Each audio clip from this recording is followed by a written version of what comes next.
చిన్నతనంలో మీరు అంటే మొట్టమొదటిసారిగా పాడిన పాట ఏది?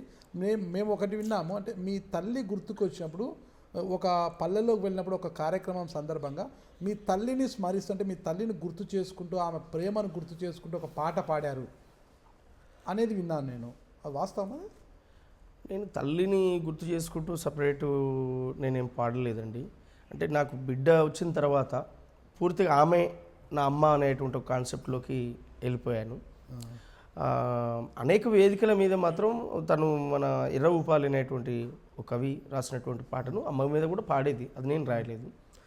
అమ్మా నన్ను గన్న రుణం తీరేదేలమ్మా, భూదేవి కంటే గొప్ప గుణము నీదమ్మా, కంటికి పాపావైనవు నా ఇంటికి దీపానివైనవు, బ్రహ్మను ఈ మట్టి బొమ్మను గన్నా కమ్మని పిలుపుల అమ్మైనవు, జన్మకే మరో జన్మవైనవు, నాలో జీవాత్మవైనవు. ఇట్లా అనేక వేదికల మీద నేను మీరు రాసిన పాట నేను రాసింది కాదు. నేను జనరల్గా అంటే దాదాపు ఒక 200 పాటలు రాశాను, 2 పుస్తకాలు వేశాను. నేను రాసిన నేను రాయక ముందుకు ఎక్కువ గద్దరన్న పాటలు, గోరెటి వెంకన్న పాటలు, ఉపాలి పాటలు, ఇట్లా మిత్రగారి పాటలు కూడా కొన్ని బాగా నాకు ఇష్టము. అట్లాంటి పాటలు ప్రజా సమస్యల మీద ఉన్నటువంటి పాటలు ఎక్కువ తీసుకునేవాడిని. ఆ పాటలు ఎక్కువ పాడాను.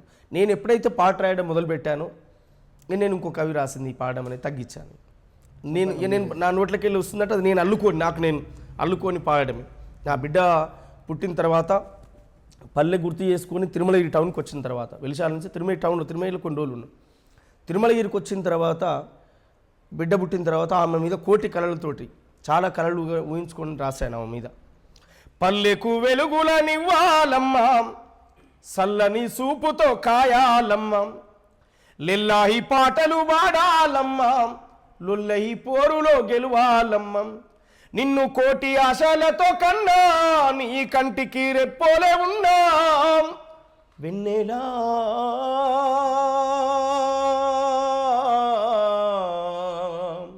నువ్వు పోరు బిడ్డలకే కన్నులం, నువ్వు కావాలి ఎర్ర మల్లెలా వెన్నెలా,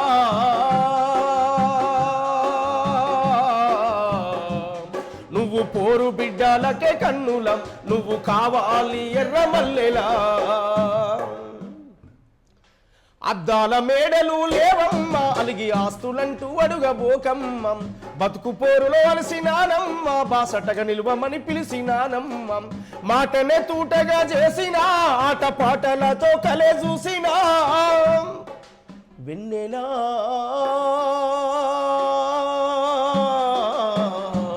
నువ్వు పోరు బిడ్డలకే కన్నుల, నువ్వు కావాలి ఎర్ర మల్లెలా, అమ్మా నీలేత నవ్వులు కావాలి ఎర్ర మల్లె పువ్వులు, తల్లి నీ నోటి మాటలు పాలకుల గుండెలను జిల్చే తూటలు, చెయ్యి మనసును వీనగా మీట వెయ్యి పేదొన్న భవితకు బాట వెన్నెలా,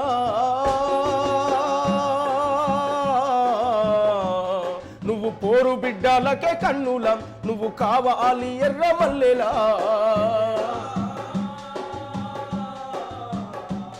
నువ్వు పోరు బిడ్డలకే కన్నుల, నువ్వు కావాలి ఎర్ర మల్లెలా, గల్లు గల్లంటూ గంతేసి ఆడు, గర్జించి గొంతెత్తి పాడు, గోస పడబట్ట ఊళ్ళన్నీ నేడు, తెలంగాణ పల్లెలన్నీ చూడు, ఉద్యమ గద్దరన్నోలే గూడు, ప్రజాయుద్ధ నౌకైనాడు వెన్నెలా, నువ్వు పోరు బిడ్డలకే కన్నుల, నువ్వు కావాలి ఎర్ర మల్లెల, నువ్వు కావాలి ఎర్ర మల్లెల. అట్లా ఆమె మీద రాసుకొని ఆ ప్రేమగా అమ్మనామనే చూసుకొని బిడ్డగా ఆమెనే చూసుకొని అట్లా రాశాను. ఇక ఆ నేపథ్యం నుంచి బహుజన వాయిస్లోకి బహుజనం పాట అనేటువంటి ఒక వేదికను పెట్టి, ఇది 2004లో కేసులు జైలు ఇవన్నీ అయిపోయినాయి. బయటకు వచ్చిన తర్వాత పాట ఎలా పాడాలి, ఆల్రెడీ గవర్నమెంట్ స్టేట్గా చెప్పింది చంపేస్తామని. నా కళ్ళ ముందు 2 చాలామంది చనిపోయారు, మన చుట్టుపక్కల గ్రామాల్లో ఉన్నటువంటి వాళ్ళు చనిపోయారు, చర్చల ప్రతినిధి రియాజ్ అన్న చనిపోయాడు, అనేక మంది ఎన్కౌంటర్లు అయిపోయారు. ఇవన్నీ అయిపోయిన తర్వాత ఓ పాటగా ఉద్యమకారుడిగా నేను ఎలా జీవించాలి, అసలు నా పయనం ఏంది అనేటువంటి చర్చ నా ముందు మొదలైనప్పుడు వీళ్ళకున్నట్టు ఇప్పుడు మిగతా కళాకారులకు ఉన్నట్టు గొప్ప అవకాశాలు ఇంకా ఎంకరేజ్ చేసేటువంటి వాళ్ళు, నాకు తాడు బొంగురం అన్నీ నేనే, నా డప్పు నేనే చదువుకోవాలి, నా గోసి నేనే కట్టుకోవాలి, ఆ 10 రూపాయలు ఆ రోడ్డు మీద సంపాదించి ఆ నుంచి తిరుమేరికి మీటింగ్కు హైదరాబాద్కు చేరుకోవాలి, మళ్ళీ గమ్యం అప్పుడు తిరుమేరిలో ఉండేది. ఈ నేపథ్యం నుంచి పాట నుంచి ప్రయాణించడం అనేది నిజంగా మనసుపూర్తిగా గుండెలో ఒక పూల బాట అనేటువంటిది ఎంత ఉందో సేమ్ టైం ఒక ముండ్ల కంపలో నడుచుకుంటూ నేను జీవిస్తున్నాను. ఈ పూట వరకు సమాజానికి సమాజ మార్పు కోసం నడుస్తున్నటువంటి ఒక తృప్తే ఎంత పెద్ద ముండ్ల కంపైనా దాటాలనేటువంటి ఒక కసి తపన నాలో ఉన్నది. ఈ పూటకు అదే కాన్సెప్ట్తో ఒక్కొక్క సందర్భాల్లో ఒక్కొక్క సబ్జెక్టుగా పాటలు రాసుకుంటూ వస్తున్నాను. ఒక పాట రాస్తే దాదాపు ఆ పాట ఒక 2-3 ఏళ్ళు పనిచేసింది. కొన్ని పాటలు అయితే ఈ వ్యవస్థ మారనంత కాలం ఆ పాటలు ప్రజల్లో సజీవంగా నిలబడి ఉండేటువంటి పాటలు, ఒక్కొక్క సందర్భంగా ఒక్కొక్క పాటలు, ఒక్కొక్క విధానంగా వచ్చినటువంటి పాటలు. ఆ బహుజనం పాటను పెట్టిన తర్వాత తిరుమలగిరిలో సభ పెట్టి వెన్నెలమ్మ నా బిడ్డ పేరుతో ఒక సీడీ రిలీజ్ చేసి ఇదే పాటను ఫస్ట్ పాటగా ముందు పాట పెట్టి వెన్నెలమ్మ అనేటువంటి పాటను, ఊరు మీద రాసిన పాటను కొన్ని పాటలను జోడించి పెట్టి సీడీ రిలీజ్ చేస్తే దానికి ప్రజా వాగ్యకారుడు గోరేటి వెంకన్న గారు ముఖ్య అతిథికి వచ్చి సీడీ రిలీజ్ చేసిపోయాడు. అప్పుడు ఇంకా నేను తప్పటడుగులే, అంటే రాతలో తప్పటడుగులే, అంత క్లారిటీ లేదు, ఇంకా నేను రాయగలుగుతా అనేటువంటి ఒక క్లారిటీ లేదు. ఆ నేపథ్యం నుంచి వచ్చినటువంటి పరిస్థితి నుంచి ఇక నేను అంబేద్కర్ పూలే ఐడియాలజీని వీరన్నను ఒకసారి నెమరేసుకునేటువంటి క్రమంలో మొదలుపెట్టాను. ఏం చెప్పాలి ఈ సమాజానికి అని చెప్పి, ఏం మాట్లాడాలి ఈ సమాజం ముందు, ఉన్నటువంటి వ్యవస్థ ఏంది అనేటువంటి కాన్సెప్ట్ వచ్చినప్పుడు మొదలుపెట్టాను నేను. 60 ఏండ్ల స్వతంత్రం అంత ఒట్టి అబద్ధం, 60 ఏండ్ల స్వతంత్రం అంత ఒట్టి అబద్ధం, పదవుల వేటాదప్ప ప్రజాస్వామ్యం ఎక్కడిది, పదవుల వేటాదప్ప ప్రజాస్వామ్యం ఎక్కడి. అయ్య దిగితే కొడుకెక్కి ఆస్తులన్నీ పెంచుకుండ్రు, అందిన కాడికల్లా దోసుకొని దాసుకుండ్రు. బహుజన మన బతుకెన్నడు మారులో, బహుజన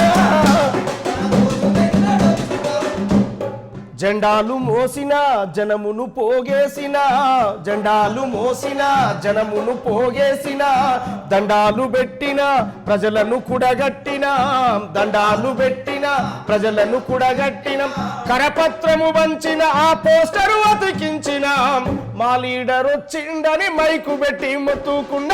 బహుజన మన బతుకెన్నడు మారురో, మహాజన మన రోజులెన్నడొచ్చురో.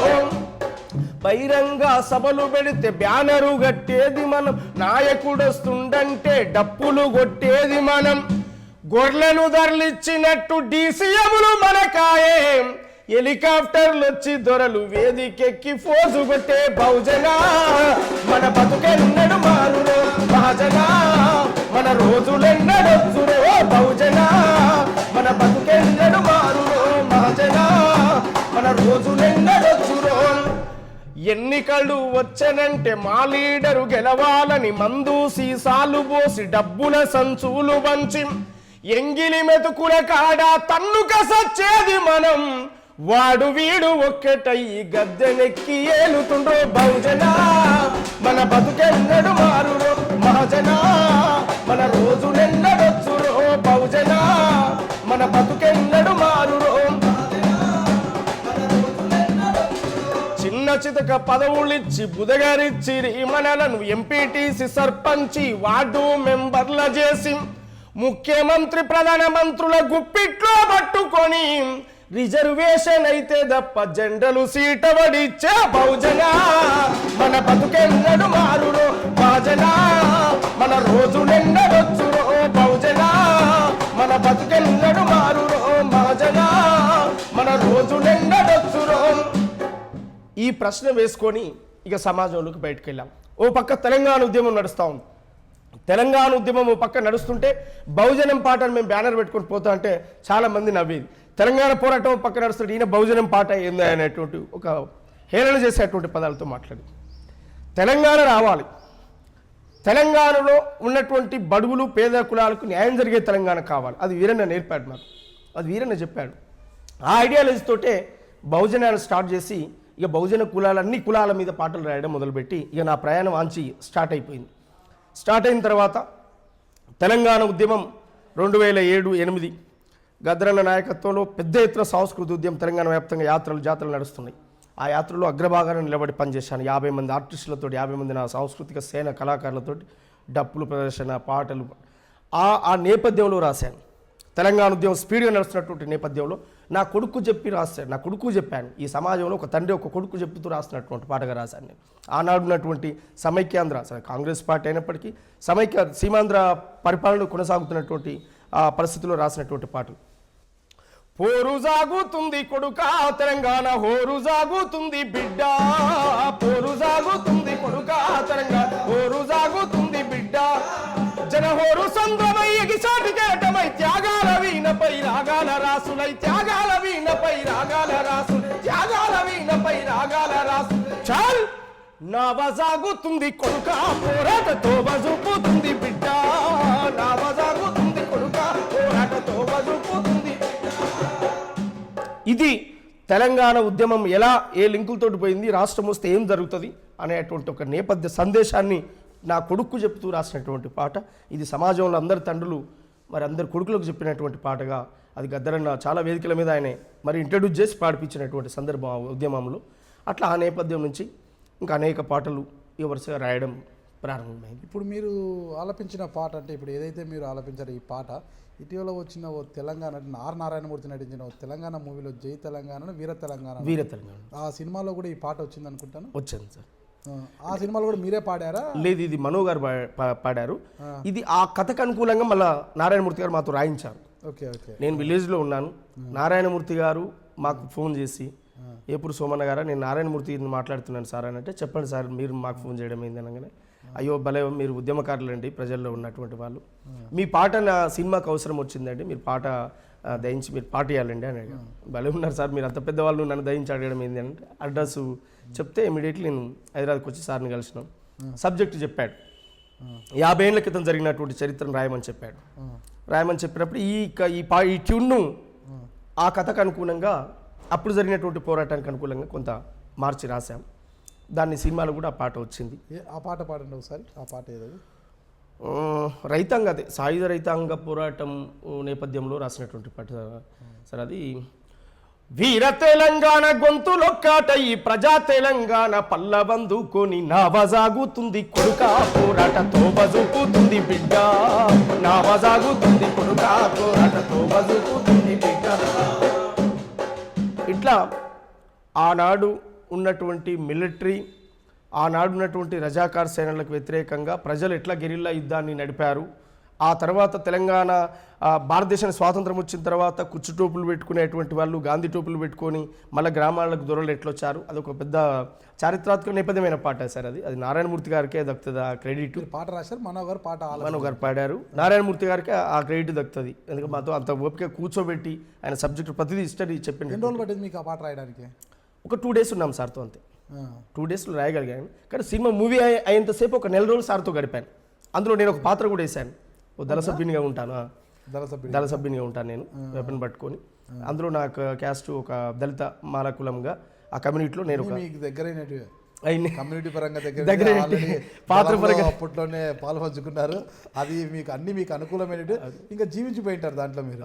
ఇంకా ప్రతి కొత్త సబ్జెక్ట్ ఏం కాదు కదా.